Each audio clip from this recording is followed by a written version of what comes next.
하나님 말씀을 함께 보겠습니다. 전도서입니다. 구약성경 전도서 11장 9절에서 12장 2절까지입니다. 구약성경 958쪽입니다.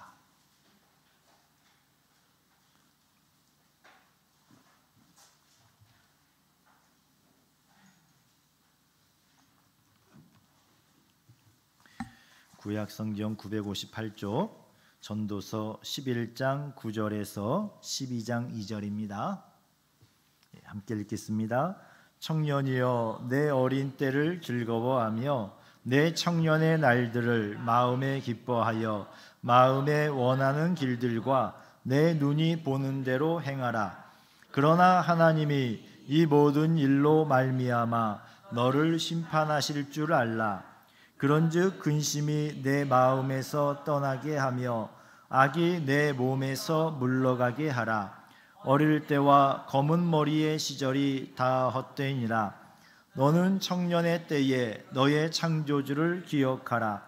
곧 공고한 날이 이르기 전에 나는 아무 낙이 없다고 할 해들이 가깝기 전에 해와 빛과 달과 별들이 어둡기 전에 비 뒤에 구름이 다시 일어나기 전에 그리하라. 아멘.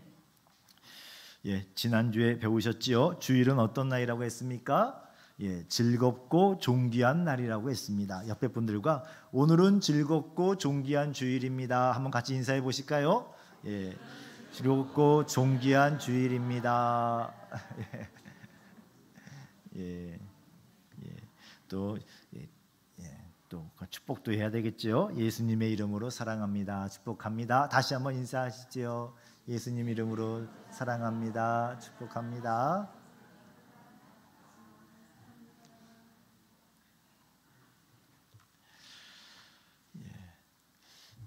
청년의 때는 꿈을 꾸는 시기입니다. 희미한 꿈인지 강렬한 꿈인지 차이는 있을 수 있고요. 또 스케일이 큰 꿈인지 소박한 꿈인지 차이가 있지만 청년의 때 모든 젊은이는 꿈을 꿉니다. 그리고 그 꿈이 현실이 되게 하기 위해서 열심히 살아갑니다.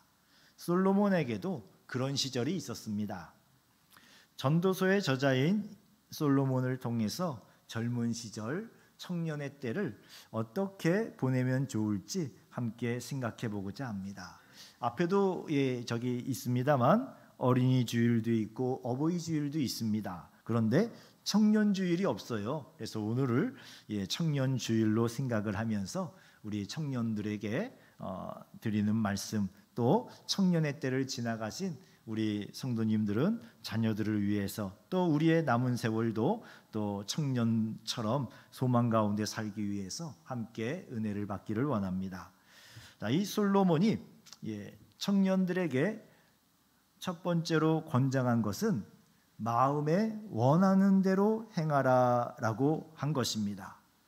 솔로몬은 무척 똑똑한 사람이었습니다.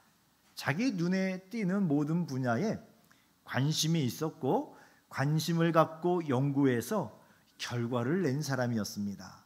그 당시에 나무와 풀과 새와 물고기까지 연구한 분이었습니다. 한마디로 도전 정신이 아주 강한 분이셨습니다. 솔로몬은 하나님께 많은 걸 받았습니다. 지혜도 받았고요, 금과 은도 받았고요, 강한 군사력까지 빠진 것이 없이 받았습니다. 그래서 뒷일을 생각할 필요 없이 하고 싶은 것이 있으면 그대로 마음껏 할 수 있었고 또 그렇게 살았습니다. 그래서 9절에 청년이여 내 어린 때를 즐거워하며 내 청년의 날들을 마음에 기뻐하여 마음에 원하는 길들과 내 눈이 보는 대로 행하라 라고 말할 수 있었습니다. 솔로몬은 정말 이 말 그대로 마음이 원하는 길로 눈에 좋아 보이는 대로 다 행했습니다. 열왕기상 3장 1절에 보면 같이 읽어볼까요?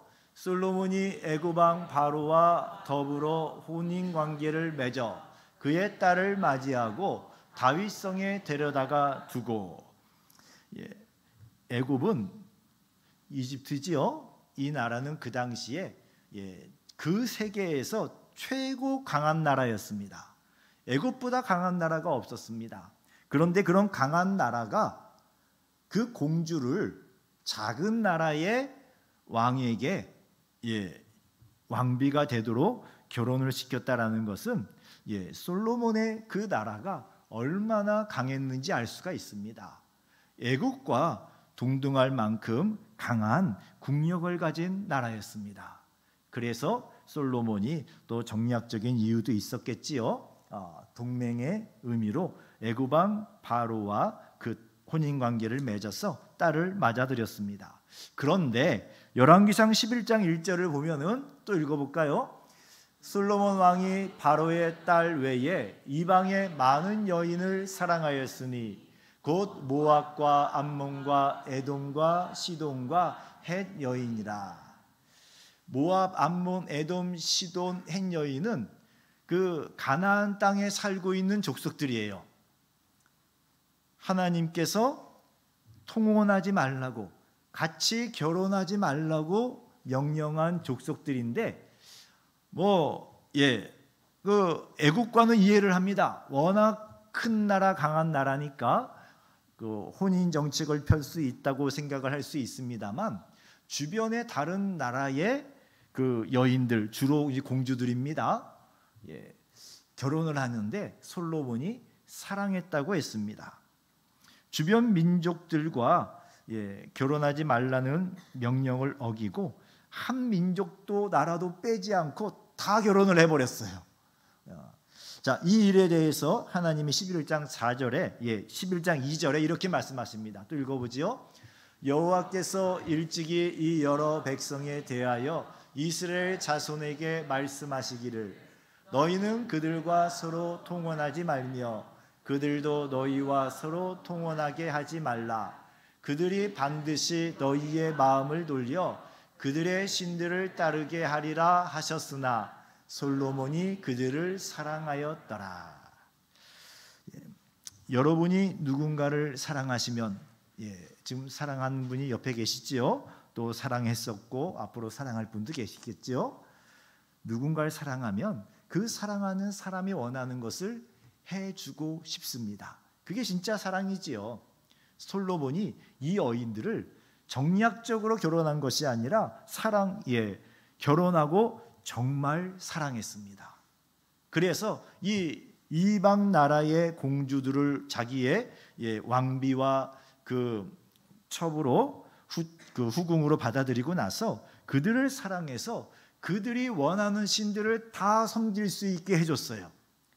심지어는 솔로몬이 자기도 그 신들을 섬기는 데에 마음을 주었습니다. 자, 그래서 결국 11장 4절을 보시면 같이 읽어볼까요? 솔로몬의 나이가 많을 때에 그의 여인들이 그의 마음을 돌려 다른 신들을 따르게 하였으므로 그 지혜로웠던 솔로몬도 예외가 아니었습니다. 아마 솔로몬은 자신이 있었을지 몰라요. 다른 사람들은 그렇게 될지 몰라도 나는 그렇게 안 될 거예요. 나는 아무리 많은 이방의 여인들과 결혼하고 그들과 사랑을 해도 나는 그 이방신들을 섬기지 않고 여호와 하나님만 섬길 겁니다 라고 자신했을지 모르겠습니다. 그러나 하나님이 경고하신 대로 이 솔로몬도 그들의 신들을 받아들였습니다. 따르게 되었습니다. 자, 나 외에 다른 신들을 내게 주지 말라는 제1계명을 어긴 겁니다. 자, 솔로몬이 잠언을 기록할 때 자신을 이스라엘 왕이라고 소개를 했습니다. 그리고 전도서를 쓸 때는 예루살렘 왕이라고 소개를 했습니다. 솔로몬의 청년 시절 이스라엘은 애굽과 대등한 국력이었습니다. 그래서 바로의 딸과 결혼도 할 수 있었습니다. 그러나 솔로몬이 죽자마자 애굽의 군대가 이스라엘로 쳐들어왔어요. 뭐 전쟁을 한 게 아닙니다. 그냥 곧바로 예루살렘까지 올라와서 예루살렘을 아주 쉽게 함락시키고 그 성 안에 있는 솔로몬이 평생 모아두었던 금과 은, 보석들, 또 솔로몬의 자랑거리였던 금으로 만든 커다란 방패들 40개, 존귀한 보물들, 심지어 성전 안에 금으로 만든 여러 기구들까지 몽땅 빼앗아 갔습니다. 진즉의 국력이 쇠약해졌지만 하나님께서 다윗을 생각해서 솔로몬이 살아있는 동안에는 봐주신 것입니다. 솔로몬은 이런 결과 하나님의 심판을 짐작하고 있었습니다. 그래서 9절에 그러나 하나님이 이 모든 일로 말미암아 너를 심판하실 줄 알라. 네 마음에 원하는 길들, 너의 눈이 보이는 대로 행하라. 그러나 하나님이 이 모든 일로 말미암아 너를 심판하실 줄 알라. 솔로몬의 삶으로, 인생으로 하나님이 심판하시는 것을 경험을 했습니다. 자신의 나라가 나날이 약해지는 것을 보았고요. 그리고 결국에 자기가 죽은 다음에는 그 예루살렘이 정말 허무하게 함락되는 그런 결과가 있었습니다. 그래서 솔로몬이 그러나 하나님이 이 모든 일로 말미암아 너를 심판하실 줄 알라라고 이야기한 것입니다. 자, 그러면 하나님이 심판하시는 기준이 무엇이겠습니까? 절대적인 심판의 기준은 예수님을 믿는 것입니다. 예수님을 믿으면 천국에 가고 예수님을 믿지 않으면 지옥에 갑니다. 그러면 예수님만 믿으면 어차피 천국 가잖아요. 그러니까 마음대로 살아도 되지 않겠습니까? 아무렇게나 살아도 되는 것 아닙니까? 마태복음 12장 36절 37절을 보시면 같이 읽어보지요. 내가 너희에게 이르노니 사람이 무슨 무익한 말을 하든지 심판날에 이에 대하여 신문을 받으리니 내 말로 의롭다함을 받고 내 말로 정죄함을 받으리라. 예수님께서 마지막 날에 심판하시는데 두 가지 기준을 말씀하셨습니다. 신약 성경에 보면 그 두 가지 기준이 있는데 그 중에 하나가 여러분의 말이라고 하셔요. 말. 우리가 하는 말이 하나님께서 기억하시고 그 한 말대로 정죄하기도 하고 의로움의 증거가 되기도 합니다. 내가 한 말을 하나님께서 들으십니다. 그 말을 기억하신다는 것을 잊지 마십시오. 그래서 우리가 하고 싶은 말이라고 다 하면 안 되고요. 그리고 하나님의 말씀을 따라 선하고 또 덕이 되는 말을 하려고 노력을 해야 됩니다. 자, 그리고 또 한 가지 심판의 기준은 요한계시록 20장 12절을 보시면 읽어볼까요?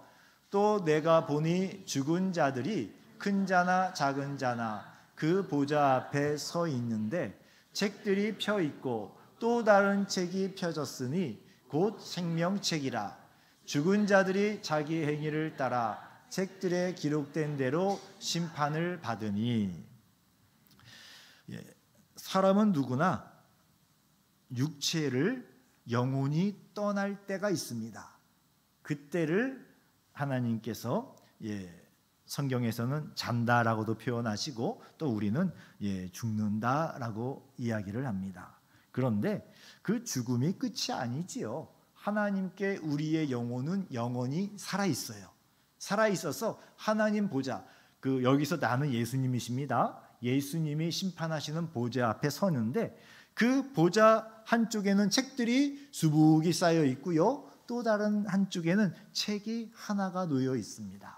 이 놓여 있는 책이 바로 생명책이라서 거기에 이름이 기록된 분들은 구원을 받아서 천국에 가고, 그리고 이쪽에 있는 책들은 각 사람이 살아있는 동안에 한 행위를 기록한 책이라고 했어요. 그 책들이 있어서 각 사람이 자기 행위를 따라 기록된 대로 심판을 받습니다. 생명책에 이름이 있으면 분명히 구원받고 천국에 들어갑니다. 그러나 행한 일에 대한 심판이 있습니다. 이것을 우리 성도님들이 기억하셔야 됩니다. 우리가 구원을 많이 강조하다 보니까 마치 구원받았으니까 그냥 천국에 들어가기만 하면 모든 게 다 끝나지라고 생각을 하는데, 우리 예수님께서 천국에 들어가는 그때 우리가 살아온 세월 동안 한 말들과 한 행동들을 가지고 심판하신다고 하셨습니다. 물론 그 심판의 결과 예수님을 믿는 여러분들은 지옥에 가는 일은 없을 겁니다. 그러나 천국에 가더라도 우리 정말 그냥 속된 말로 개털로 들어가면 안 되잖아요. 우리 주님께서 원하시는 것은 여러분들이 천국에 들어갔을 때 칭찬을 받고 받을 상이 있기를 원하십니다. 그런데 마음대로 살다가 예수님을 믿기는 믿었지만 내 눈이 보기에 좋은 대로, 내 마음에 하고 싶은 대로 그렇게 살면은 나중에 예수님 앞에, 심판대 앞에서 부끄러움을 당하게 되고 천국에서 받을 상이 없습니다. 이런 심판의 날에 대한 두려움을 가진 청년과 선구는 삶의 자세가 다릅니다. 오늘 본문 10절을 보시면 그런즉 근심이 내 마음에서 떠나게 하며 악이 내 몸에서 물러가게 하라라고 했습니다. 근심이 마음에서, 악이 몸에서 물러가게 해야 합니다. 자, 여기 10절의 근심은 히브리어로 카스라는 말인데요, 그 속뜻이 걱정과 분노라는 뜻입니다. 이 근심이라는 말을 걱정이라고 바꿔도 되고요, 또 때로는 분노라고도 쓰이기도 합니다. 마음에 걱정과 분노가 왜 생기겠습니까?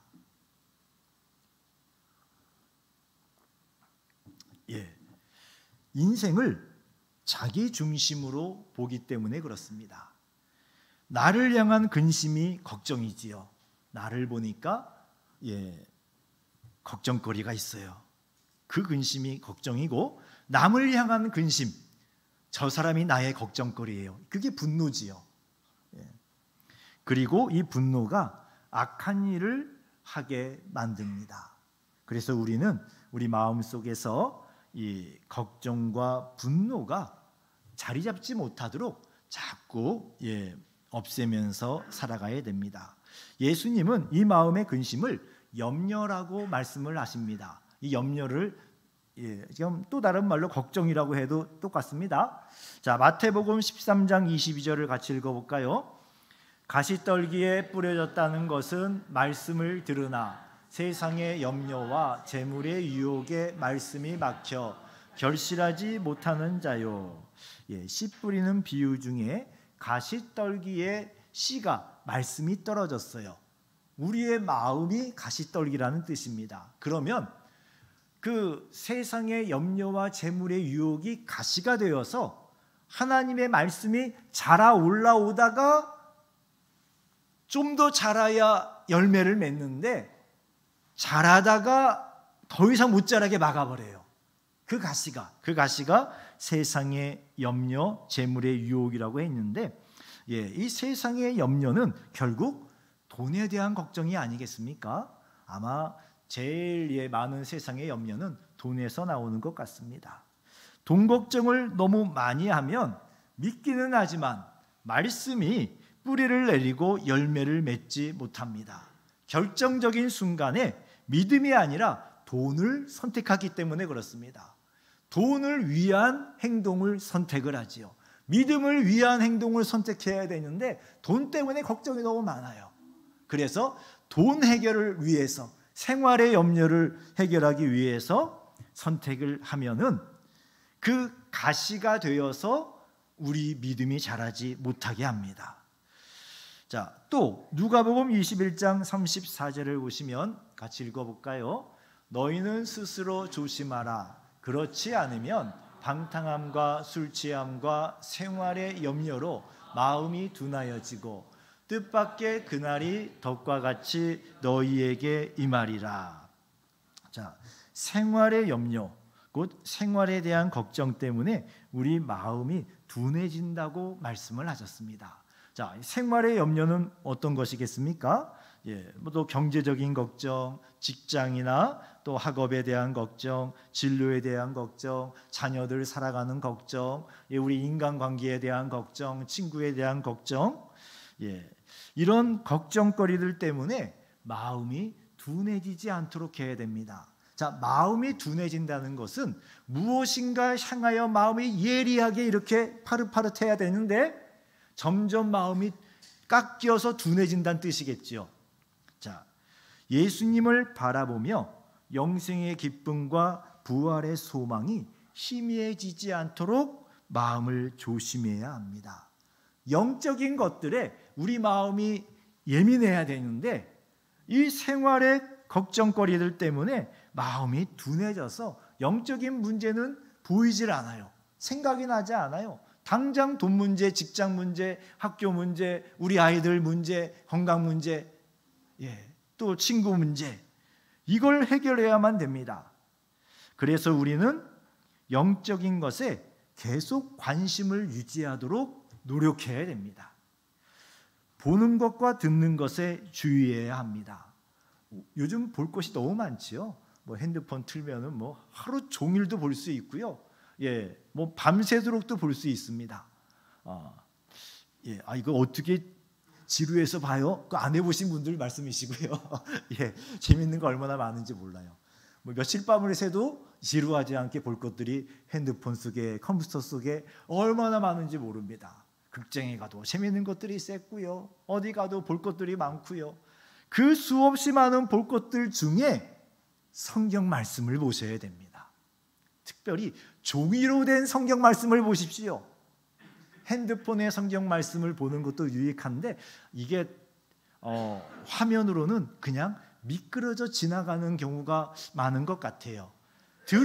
말씀을 들으면 듣는데 우리 생각이 잠깐 튀어 올라오면은 그 말씀이 휙 하고 사라져 버려요. 그래서 제일 좋은 것이 활자로 된 성경책을 보십시오. 성경책을 여러분들이 날마다 읽으십시오. 그리고 생각하십시오. 그리고 기도하십시오. 주님, 이 말씀처럼 제가 살고 싶습니다. 자꾸 성경을 읽다 보면 성령 하나님께서 이 성경이 이해가 되게 해주시고 오늘 여러분에게 주고 싶으신 하나님의 마음이 그 성경 말씀 속에 딴 때는 안 보이는데 오늘만 보이게 해주세요. 내일은 또 다른 하나님의 마음이 이 성경 말씀을 통해서 튀어나와서 여러분 마음속에 쏙 들어갑니다. 자, 그리고 듣는 것에 주의해야 됩니다. 많은 들을 것, 어떤 분들은 우리 청년들이나 학생들은 하루 종일 귀에다가 요즘은 음악도 많이 듣고 다니시지요. 그런데 하나님의 음성을 들으려고 노력해야 됩니다. 어떻게 하나님 음성을 듣지요? 기도해야 되지요. 기도하면서 하나님의 음성이 들릴 듯 들리지 않은 듯 그러나 뭔가 알 수 있는 하나님의 음성이 있거든요. 성령의 음성이십니다. 기도해야만 들을 수 있습니다. 그래서 성경을 보시고요. 기도하며 성령님의 음성을 들으려고 노력을 하십시오. 그래야 우리 마음이 둔해지지 않고 하나님 말씀을 따라 악을 우리 몸에서 물러가게 하고 그리고 근심, 걱정, 분노가 여러분의 마음에 쌓이지 않게 지켜주십니다. 자, 악이 몸에서 물러난다는 것은 악한 일을 하지 않는다는 뜻입니다. 악한 일에 대한 심판을 생각하고 두려워하면 악한 일을 멈출 수 있지요. 하나님의 말씀이 우리 안에서 역사해 주십니다. 이렇게 마음의 걱정과 삶의 악행을 멀리할 수 있는 근본적인 힘은 하나님께 있습니다. 그래서 솔로몬이 너의 창조주를 기억하라 라고 말씀하신 겁니다. 자, 솔로몬 시대에는 예수님을 알았을까요? 몰랐을까요? 예수님에 대한 분명한 계시가 되지 않아서 잘 모르셨어요. 그러나 지금 우리는 알지요. 그래서 우리 청년들은 창조주 하나님과 심판주 예수 그리스도를 기억해야 합니다. 우리를 구원해 주신 예수님은 다들 잘 알고 있어요. 그런데 이제 구원받은 우리가 구원받은 우리 청년들이, 성도님들이 생각해야 될 예수님은 심판주로서의 예수 그리스도이십니다. 예수님이 생각 속에 있는 청년은 말과 행동에서 예수님을 의식합니다. 말이라고 다 말하지 않고 할 수 있다고 다 하지 않습니다. 왜지요? 예수님이 보고 계시고 알고 계시고 심판하실 것을 의식하기 때문입니다. 어찌 보면 예수님은 우리 인생의 CCTV입니다. CCTV가 없는데요, 그래도 아무도 안 보는데 나 혼자 몰래 했는데 예수님이 아시고요, 아무도 안 들었는데 나 혼자 말했지만 예수님이 들으시고요, 예수님이 다 알고 계십니다. 그렇다고 협박하시거나 막 다그치지도 않으십니다. 충분한 자유를 누리게 하시고 다만 나중에 그 책임을 물으십니다. 정말 충분한 자유를 주시는데 기억할 것은 책임을 져야 돼요. 열왕기상 11장 9절과 10절을 보시면 또 같이 읽어볼까요? 솔로몬이 마음을 돌려 이스라엘의 하나님 여호와를 떠남으로 여호와께서 그에게 진노하시니라. 여호와께서 일찍이 2번이나 그에게 나타나시고 이 일에 대하여 명령하사 다른 신을 따르지 말라 하셨으나 그가 여호와의 명령을 지키지 않았으므로. 하나님이 솔로몬을 정말 사랑하셨거든요. 그래서 선지자 나단을 통해서 이름도 특별히 붙여주셨어요. 여디디야, 하나님이 사랑하는 사람이란 뜻으로 다른 솔로몬 말고 다른 이름도 하나 붙여주실 정도였습니다. 그리고 하나님이 이 솔로몬이 하나님께 그 소원이 있으면 빌어봐라 라고 할 때 솔로몬이 지혜를 구했잖아요. 그 솔로몬이 구한 지혜는 자기가 잘 먹고 잘 살기 위한 지혜가 아니었습니다. 하나님의 나라인 이스라엘을, 또 하나님의 백성인 그 이스라엘 백성들을 하나님이 왕인 나에게 맡겨주셨어요. 하나님의 나라와 하나님의 백성들을 잘 다스리고 억울한 일 없이 공정하게 재판하는 것이 솔로몬에게는 아주 마음에 큰 짐이었습니다. 그래서 하나님께 지혜를 구했어요. 수능 1등 하려고 지혜 구한 거 아닙니다. 뭐 변호사 되려고 지혜 구한 거 아니고요. 하나님이 맡겨주신 백성들을 잘 공정하게 재판하기 위한 그런 마음이었어요. 그래서 하나님이 정말 이뻐하셨습니다. 그래서 지혜도 주시고요, 구하지 않은 금과 은과 얼마나 많은 그 은을 주셨는지, 솔로몬이 다스릴 때 예루살렘에서는 은이 돌처럼 흔했다 그랬습니다. 별 가치가 없었어요. 너무나 흔해서, 너무나 많아서. 이 솔로몬은 정말 많은 그런 지혜와 능력으로 그 부귀영화를 누렸습니다. 그런데 그 솔로몬이 마음을 하나님께로부터 돌려버렸어요. 그때 하나님이 꿈에 2번이나 나타나십니다. 자, 솔로몬이 하나님의 말씀을 어긴 것은 젊을 때부터입니다. 결혼하기 시작할 때부터 어기기 시작했는데 하나님은 겨우 2번밖에 솔로몬을 찾아오지 않으셨어요. 그런데 성령님은 2번이나 라고 표현을 하셨습니다. 혹시 꿈에 하나님 만나신 분 계십니까? 예수님 만나신 분 계십니까? 저도 아직 예수님 못 뵀습니다. 그러나 예수님을 알지요. 어떻게 예수님을 알지요? 성경 말씀에 예수님에 대해서 알려주셨어요. 예수님이 어떤 분이신지, 예수님의 마음은 어떻고, 예수님의 권능은 어떠시고, 그래서 성경을 통하여 예수님을 압니다. 예수님을 아는 사람은 하나님을 아는 사람이에요. 자, 이미 성경 말씀으로 하나님의 뜻이 알려진 시대에는 평생 한 번도 직접 찾아오지 않으시기도 합니다. 그러나 매일 성경 말씀으로, 설교로 주변 사람들을 통해 말씀해 주십니다. 그런데 솔로몬에게 2번이나 꿈에 나타나셨으니까 대단한 일인 거예요. 아주 특별하게 하나님이 솔로몬을 사랑하셔서 솔로몬에게 경고하셨습니다. 솔로몬에게 경고하신 하나님의 마음은 징계가 아니라 사랑이었습니다. 하나님이 청년 솔로몬에게 원하신 것은 주신 지혜와 능력으로 대단한 업적을 남기는 것이 아니었습니다. 하나님께 감사하며 하나님께 순종하는 삶을 원했습니다. 그래서 하나님과의 관계가 좋은 사람은 허물과 죄가 있어도 벌은 주시되 은총을 끊지는 않으십니다. 이것이 십자가 은총을 입은 성도의 특권이지요. 사랑하는 성도 여러분, 지난 주일 오후에 우리 교회에 특별한 손님들이 오셨습니다. 이게 위에서 순장 공부하고 있는데 신천지 전도 특공대가 찾아왔습니다. 그래서 막 문을 열고 들어와 가지고 전도를 하려고 했다 그럽니다. 신천지에 대해서 이야기해 주시려고 하는데 나가세요라고 했는데도 버티면서 막 전하려고 그러고, 그리고 뒤에서 몇 사람이 서 있었다 그럽니다. 짐작컨대 아마 전도 훈련 중이었던 것 같습니다. 그리고 그분들은 아마 돌아가서 기뻐했을 거예요. 예수님이 주의 복음 때문에 박해를 받으면 기뻐해라, 하늘에서 너희의 상이 있다 그러셨거든요. 그래서 그분들이 와, 우리가 박해 받았으니까 기뻐합시다 라고 하면서 훈련을 받았을 것입니다. 이들의 믿음은 잘못된 것입니다. 그렇지만 나름대로 말씀에 순종하여 살려고 노력하지 않습니까? 이단도 이렇게 노력하는데 하물며 참된 진리를 가진 여러분은 어떻게 하고 계십니까? 여러분은 청년의 때를 어떻게 보내고 있습니까?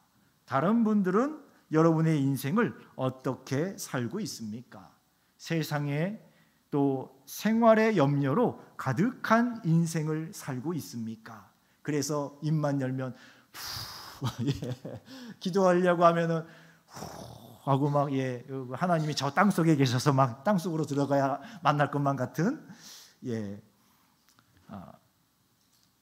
아니면 말씀을 지켜 행하고 심판의 날을 두려움으로 준비하는 지혜로 살고 계십니까? 오늘 이 솔로몬의 이야기를, 솔로몬의 삶을 보면서 지혜를 얻어야 됩니다. 인생의 결과는 크게 중요하지 않습니다. 솔로몬이 그 인생 살면서 누렸던 부귀영화는 손으로 꼽을 정도였어요. 하나님이 장담하셨어요. 너보다 더 지혜로운 사람이 없을 것이다. 너보다 더 부귀영화를 누린 왕이 없을 것이다. 이렇게 말씀하시고 부어주셨습니다. 정말 많은 것들을 성취를 이루며 살아갔습니다. 그런데 이 솔로몬은 그 마음이 하나님이 주신 하나님의 말씀에 순종하려는 마음이 아니었어요. 중간에 바뀌었어요. 그래서 망했지 않습니까? 하나님의 영광과 이웃에게 베풀 것이 있기 위해서 열심히 살았으면 성공도 실패도 별로 중요하지 않습니다. 이웃을 돕기 위해서 공부하고 돈도 우리가 벌어야 됩니다. 그게 하나님 말씀대로 사는 것이거든요. 성실히 살아온 결과 갖게 된 능력과 지혜와 돈을 가지고 어려운 사람들 도우면서 또 베풀면서 살아가십시오.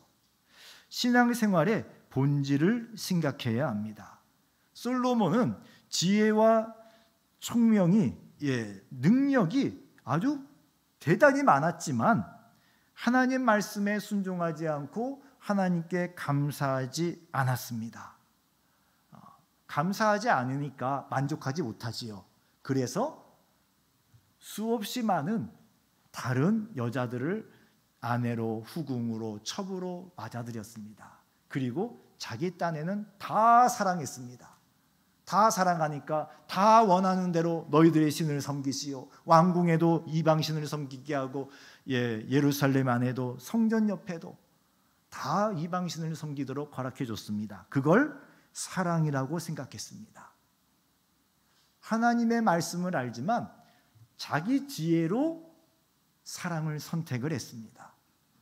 하나님의 말씀을 따라 사랑하는 것은 마음에 안 들어서 자기 지혜로 사랑하는 방법을 선택을 했습니다.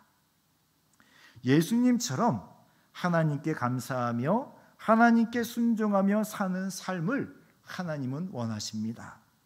창조주 하나님께 여러분이 자랑할 만한 인생의 업적이 무엇이 있겠습니까? 우리 하나님께 수백억 원의 헌금을 드린다고 하나님이 놀라시겠습니까? 여러분들이 전도를 열심히 해서 수십만 명을 전도했다고 하나님이 깜짝 놀라시겠습니까? 여러분들이 40일 금식을 하면서 1분도 1초도 쉬지 않고 기도를 했다고 하나님이 깜짝 놀라시겠습니까? 모든 것 하나님이 주신 지혜와 하나님이 주신 능력과 하나님이 주신 것으로 하나님의 일을 했을 뿐입니다. 그래서 예수님이 이렇게 하나님의 일을 한 다음에 봉사하고 헌신한 다음에는 나는 무익한 종입니다 라고 고백하라고 제자들에게 가르치셨어요. 우리가 뭔가 작은 성취를 이루고 나면 너무 연약해요. 금방 교만해집니다. 기도하다가 은혜를 받으면, 말씀 보다가 뭔가 깨달으면, 내가 이렇게 막 열심히 헌신하고 나면 우리 마음에 교만이 그냥 순식간이에요. 나는 늘 그게 옳다라고 생각을 하는데 어느 순간 옳지 않은 걸로 바뀌는데 그걸 내가 몰라요. 그게 시험에 든 겁니다. 예수님은 그래서 우리가 늘 나는 무익한 종입니다. 주님께 하나도 이익될 게 없는데 주님이 주님의 이익을 위해서 나에게 은혜를 주셨고 은사를 주셨고 능력을 주셨고 사랑을 주셔서 주님이 주신 것을 가지고 주님의 이익을 위해서 주님이 사랑하시는 사람들을 위해서 내가 일했을 뿐입니다. 그러니 나는 주님께 해가 되면 해가 됐지 하나도 유익할 것이 없는 무익한 종입니다. 이것이 우리가 인생을 살아가는 지혜로운 마음입니다. 예수님처럼 하나님을 마음과 목숨과 뜻을 다해 사랑하고 이웃을 자기 몸처럼 사랑하고 그 사랑하되 원수까지 사랑하라고 하셨지요. 예수님이 여러분을 사랑하신 것처럼 여러분이 서로 사랑하는 것을 원하십니다. 이것이 신앙생활의 본질입니다. 뭔가 많은 것을 성취하기 위하여서 살아가는 것, 큰 꿈을 갖는 것, 아마 여러분들에게 더 도전이 되고 은혜가 될지 모르겠습니다. 그런데 그런 특별한 꿈을 꾸고 특별한 성취를 이루는 사람이 얼마나 될 것 같습니까? 정말 특별한 일이거든요. 우리는 저를 포함해서 그냥 평범한 사람들이에요. 그러나 여러분들은 모두 너무나 존귀한 분들이십니다. 하나님이신 예수님이 하늘에 그 영광의 창조주의 자리를 버려두시고 이 땅에 내려오셨습니다. 강아지나 고양이가 아니라 제대로 하려면 바퀴벌레나 지렁이 같은 모습으로 이 땅에 내려오신 거예요. 인간이 되었다는 게 그런 겁니다. 우리 예수님께. 그리고 오셨으면 잘 살아야 될 거 아닙니까? 오셔도 가장 지지리도 가난한 집에 평생 고생하시다가 마지막에는 십자가에서 그 고통 가운데 죽임을 당하는 그 인생이 예수님의 인생이었습니다. 그 죽음의 대가로 여러분들이 하나님의 자녀가 되었어요. 생명을 얻었습니다. 그러니 사람들이 보기에 여러분의 인생은 평범하고 보잘것없어 보이지만 하나님이 보시기에는 하나님의 생명과 맞바꾼 인생이 바로 여러분의 인생입니다. 여러분의 인생은 너무나 존귀합니다. 너무나 귀합니다. 그 인생을 존귀한 신분에 맞게 살아가셔야지요. 그 인생을 하나님이 여러분을 귀하게 보시는 만큼 귀하게 살아가야 되지 않겠습니까? 가장 귀하게 살아가는 길이 예수님을 닮아가는 것입니다. 예수님처럼 닮아가는 것. 그러면 사랑과 실학과 화평과 온유와 자비, 양성, 인내, 충성 같은 예수님을 닮은 열매를 맺어요. 성령의 열매지요. 자, 여러분, 열매는 뿌리가 없는 나무에 열매가 맺히겠습니까? 아니지요. 뿌리가 있어야 되고요. 나무가 잘 자라야 되고요. 가지도 있어야 돼요. 잎도 있어야 되고요. 그리고 충분한 영양을 받았을 때 열매가 맺힙니다. 열매는 맨 마지막이에요.